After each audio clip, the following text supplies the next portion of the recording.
23 de febrero de 2023. Ha llegado a Zona Criminal.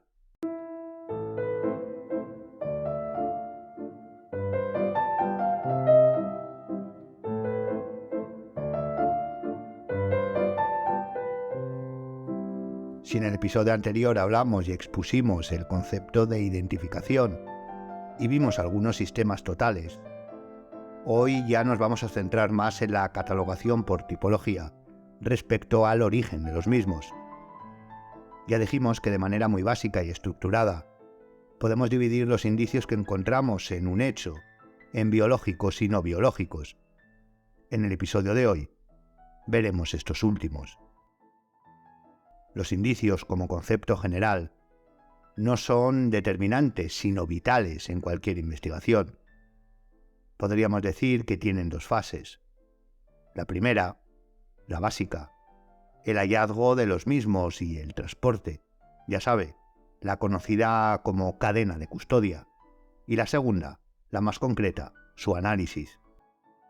La búsqueda y hallazgos se dan en las inspecciones oculares, en las inspecciones técnico-policiales y el análisis en el laboratorio, de la policía científica, del experto. En un primer momento se puede pensar que la segunda es la que aporta toda la información, en donde se vuelca todo el conocimiento, pero este depende de cómo se haga la búsqueda y se respete la cadena de custodia. Así que de nuevo, la importancia del proceso completo es fundamental. Tanto en los indicios biológicos como no biológicos, si alguno de estos pasos falla, fenómenos como la contaminación, no digamos ya la pérdida o extravío, pueden dar al traste con toda una investigación. Cuando dividimos el concepto de indicio entre biológicos y no biológicos, lo que estamos haciendo es catalogarlos por su origen. Es así de sencillo. Aquello que proviene de un cuerpo, la sangre, la saliva, el sudor, son indicios biológicos. Aquellos que tienen una génesis diferente, no vinculada con este aspecto, es un indicio no biológico.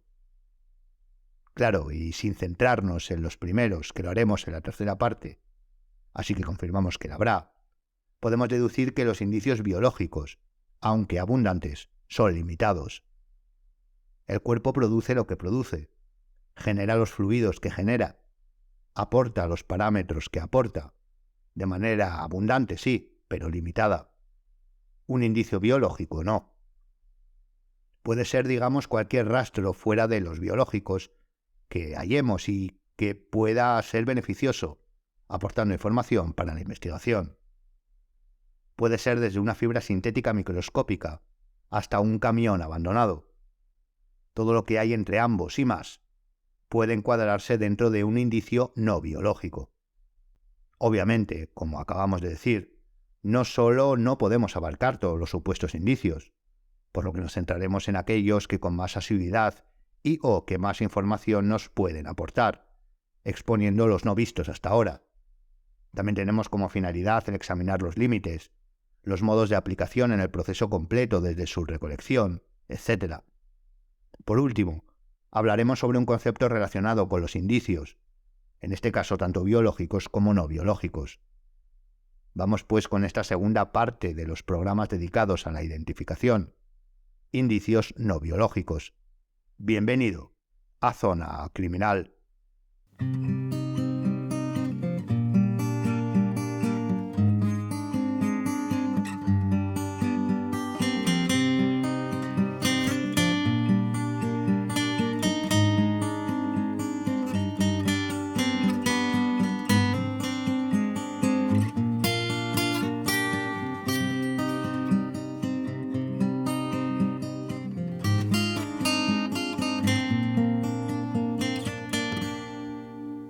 Uno de los indicios no biológicos más conocidos, y aquí volvemos a encontrarnos en el mundo del entretenimiento cinematográfico y novelesco como mayor fuente de difusión, es lo que podríamos denominar el estudio de las fibras. Cuando hablamos de fibras, la gama de posibles objetos de análisis es tremendamente amplia. Básicamente recoge cualquier material, normalmente fragmentos de este, de carácter textil, ya sea natural o sintético. Sí, Si fuese material textil natural, de plantas o animales, podríamos decir que se trata de origen biológico, pero el concepto fibra se encuadra dentro de los no biológicos. Este indicio tiene una particularidad y es que, cuando se presenta, como decimos, en fragmentos minúsculos, imagine un trozo de cuerda con la que se ha atado a la víctima y esta es desprendida por sus movimientos, tiene la capacidad de ser transferida, pasando de un cuerpo a otro, de un lugar a otro.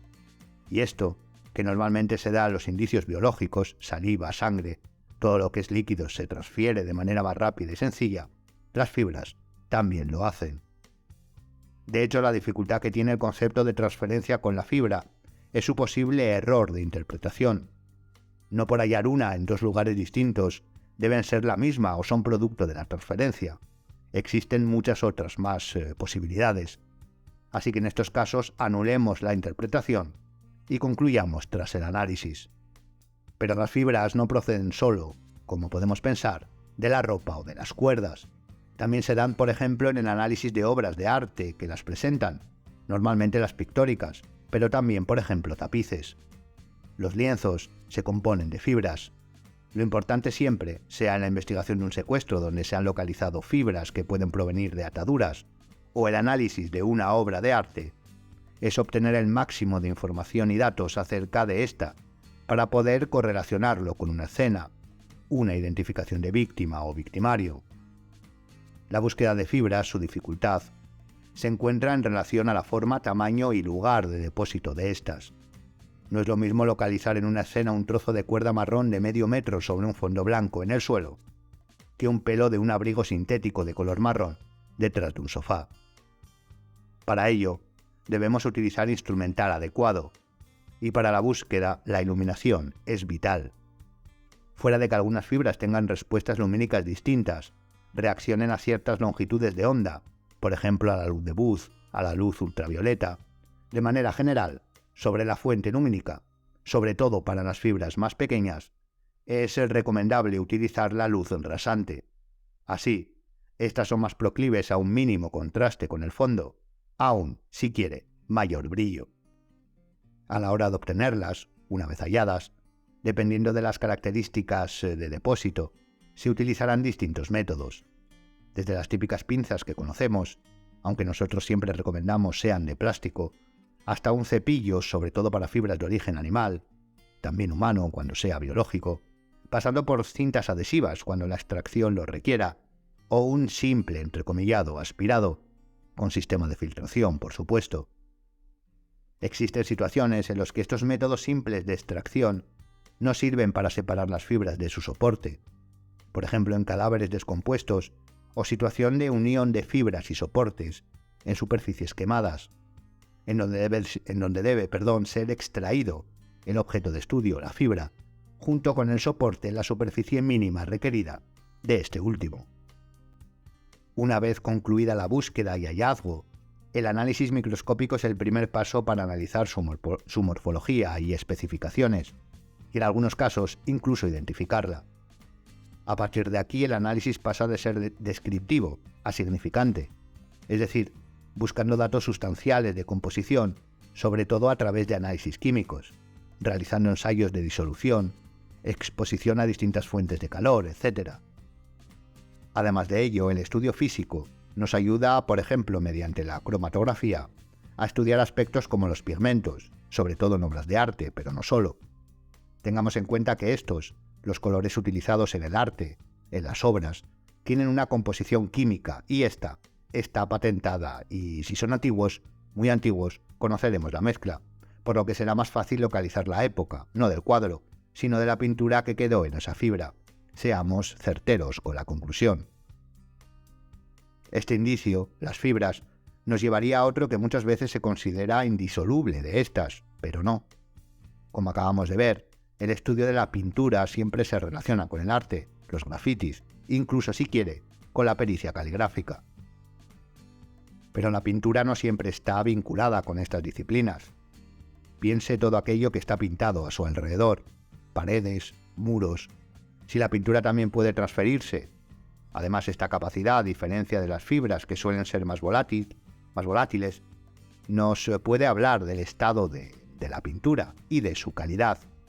Es más fácil mancharse cuando está aún húmeda, recién impregnado el soporte, que cuando está ya seca. Si se transfiere pintura seca, nos hablará de la calidad y probablemente de la forma violenta de transferencia. El análisis forense sigue el mismo esquema. En este caso, la composición nos dará un color exacto y probablemente una marca, una información vital para ir obteniendo nuevos datos identificativos. Eso sí, al igual que con las fibras y con todos los indicios no biológicos que veamos, su existencia debe estudiarse ampliamente. Su situación o posición no es conclusión de nada sin más datos.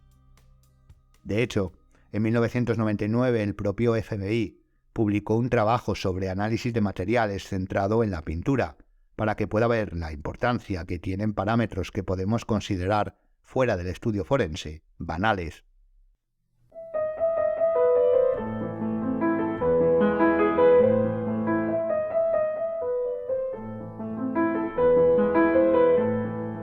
Otro indicio no biológico como concepto general es el de arma. Cuidado, no como soporte de restos biológicos, por ejemplo un cuchillo con restos de sangre, sino como constructo por sí mismo, como indicio no biológico propio. Y respecto a los datos e identificación, tanto las armas blancas como de fuego, nos podrán dar información de alto valor. Tengamos en cuenta que, por ejemplo, los cuchillos tienen una morfología, una finalidad, una ubicación, y han sido adquiridos, al igual que las armas de fuego. De hecho, estas últimas pueden ser más rápidamente identificadas que las primeras, ya que puede hacerse por el propio arma, o con indicios sin ella. Me explico. Un cuchillo debemos tenerlo previo hallazgo y analizarlo para conocer si se ha utilizado. Si presenta indicios biológicos, por ejemplo sangre, saber qué tipo es, de cocina, de caza, y así ir obteniendo datos.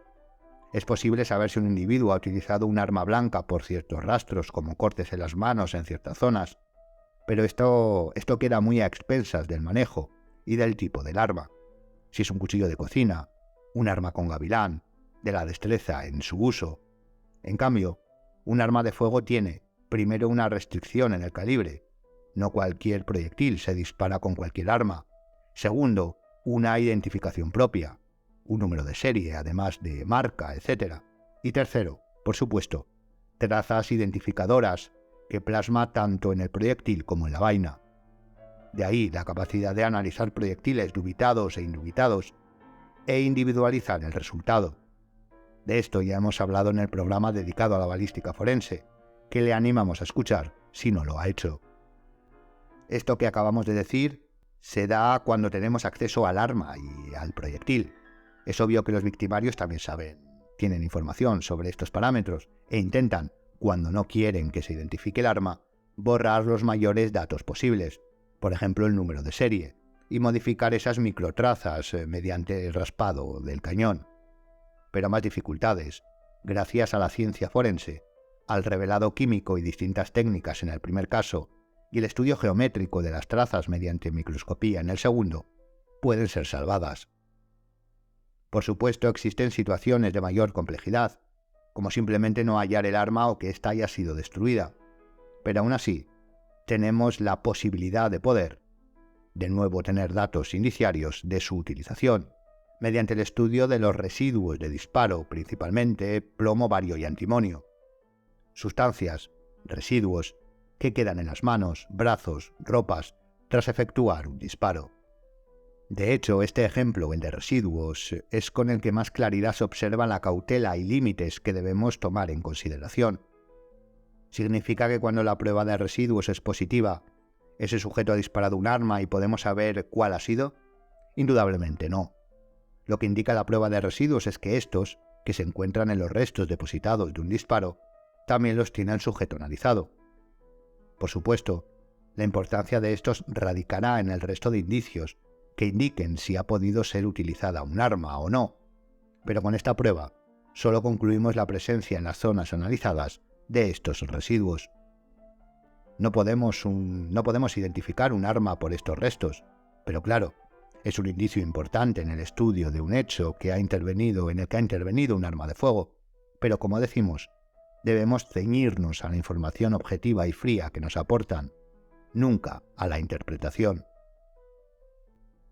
Dentro de las armas podríamos considerar el análisis de explosivos.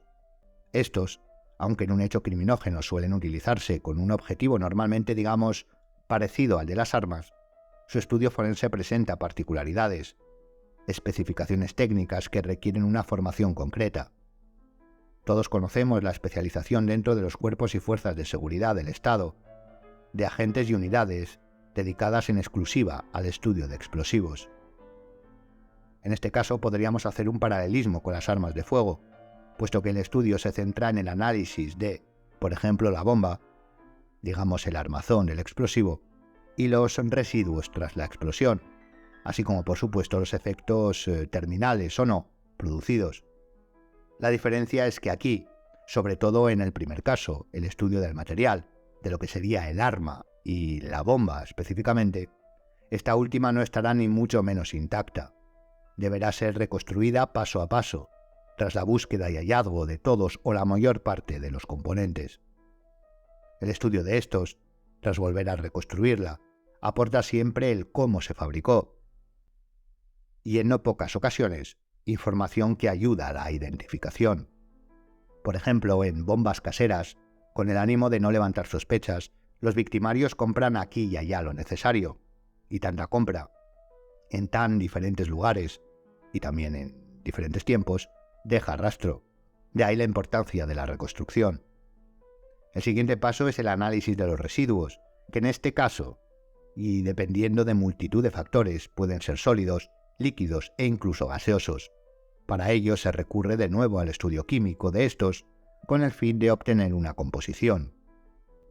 En el análisis de explosivos, además por supuesto de lo expuesto, existe un arma para su investigación, que probablemente sea en cuanto a la relación fiabilidad y rapidez, la mejor de todas, y no es otra que la nariz canina. Efectivamente, los K9, los perros adiestrados, suelen ser utilizados en una explosión en multitud de tareas, y una de ellas es la búsqueda de indicios sobre la propagación, el punto exacto donde se dio o comenzó, por ejemplo, un incendio o explosión, y esto suele darse gracias a la búsqueda por parte del perro, y obviamente de utilización por parte del delincuente, de sustancias acelerantes, que para el cánido entrenado es un olor inconfundible, o mejor dicho, olores inconfundibles. Estas sustancias podríamos considerarlas un indicio no biológico específico, que se da sobre todo en incendios, y por ejemplo en un país como España, donde cada año existen incendios intencionados, sobre todo en verano, no es algo, desgraciadamente, puntual o que podamos pasar por alto. En este caso, en su estudio, gracias a los acelerantes podemos dar luz a la primera e importante pregunta que un investigador se hace a la hora de comenzar su trabajo, o un trabajo de este tipo, es decir, si ha sido intencionado o no, accidental o provocado. Para esto debemos analizar el punto de origen, o los puntos en plural, sobre todo en esta última posibilidad la cosa se torna hacia la provocación del hecho, y también la presencia de acelerantes que son detectados por los perros, productos inflamables, etc., pues los indicios se van sumando en contra de la accidentalidad. En un incendio deben analizarse todos los demás vestigios que se dan también, objetos quemados, por supuesto víctimas y cadáveres, etc. Una vez pasado, e incluso habiendo ya trabajado los perros, los análisis se hacen en el laboratorio. Otro indicio no biológico muy unido con estos anteriores del arma, los incendios y las explosiones son las superficies, sobre todo respecto a los efectos terminales de estas primeras. Efectivamente, los indicios respecto al soporte como el metal, la madera, el vidrio, etc., aportan gran cantidad de información. Por ejemplo, el estudio de un impacto en una pared de un disparo por arma de fuego nos puede aportar datos sobre el ángulo de disparo, información de la trayectoria, en un incendio la morfología de las trazas de quemaduras en las paredes, etc. Es tremendamente importante. Simplemente pensemos qué fácil es, sobre todo en un acto violento y caótico, que parte de los hechos queden plasmados en una superficie. Un apuñalamiento o un disparo en una pared dejando un patrón de sangre, un impacto contra un vidrio. Lo que rodea a una acción, por muy normal y vulgar que sea, puede convertirse en un indicio que aporte información vital.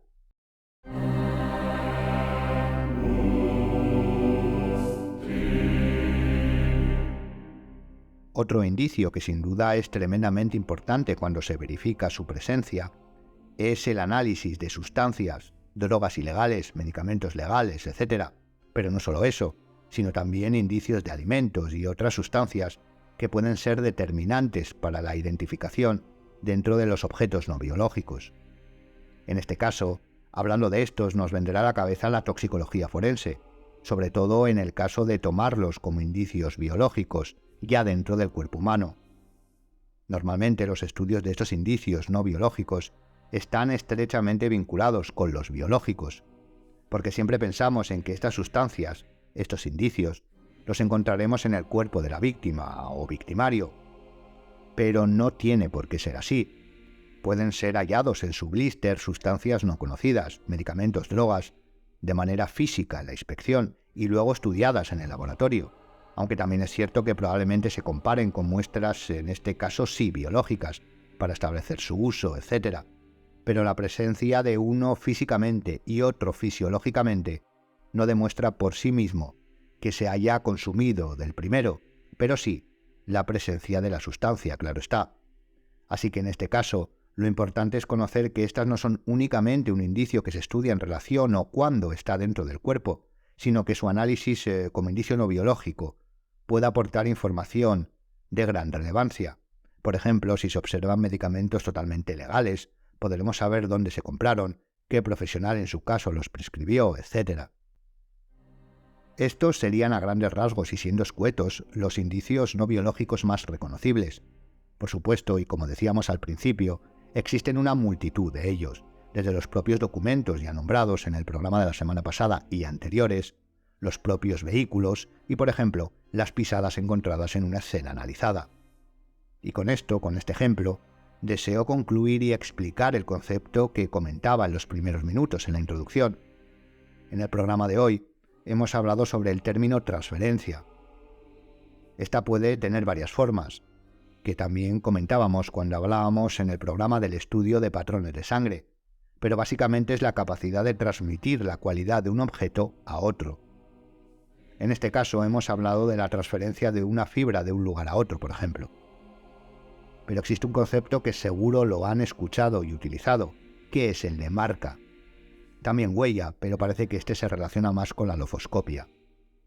Cuando hablamos de una marca, hablamos de una transferencia no del objeto en sí, como en el caso de las fibras, sino de las cualidades o características de este objeto a otra superficie. Por ejemplo, el caso de una pisada en el barro que exponíamos. La transferencia no consiste en que la suela se quede materialmente en el barro, sino que el dibujo en negativo de ésta quede plasmado en el soporte. Queda, digamos, impresa en la característica del objeto, y es a partir de ahí que se obtiene el indicio, en este caso concreto con un molde. Y después se compara con los distintos modelos de zapatillas para obtener marca, número de pie y poder ir aportando información identificativa cada vez más precisa.